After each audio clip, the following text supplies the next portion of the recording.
Oh, wait. Anong gagawin, Bel? Ano bang maganda ko? Highlight ba? Or ano? Pwede naman ang highlight. Kaya lang, meron tayong ganap mamaya. Kasi ano yun, Matagal. mga Ano ba? 4 hanggang 5 oras yun. Eh. So, anong suggest mo? Iniisip ko, kinat mo na ba yan? Last time? Oo, kinat nila last time. Pati yung Gawin na lang muna natin. I-treatment natin. Para ready siya for, Sige, ganun. para kung ikulay natin ng highlight. Yung last time pinag-usapan, i-treatment na natin. Para Okay. scalp and hair. Yes. Okay? Tapos, pag kinulayan natin ng highlight, mga bandang kaya mo ng mga 10 or 11 Sa before umaga. lunch o para, matagal. Sige.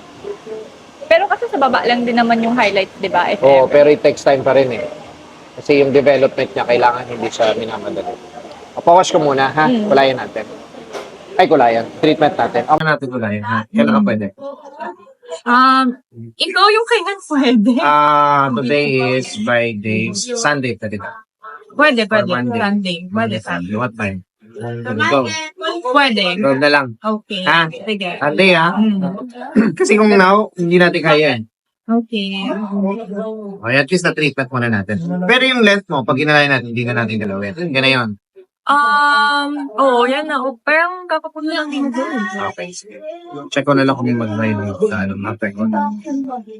Sunday, ha? 12. Okay. Kuya.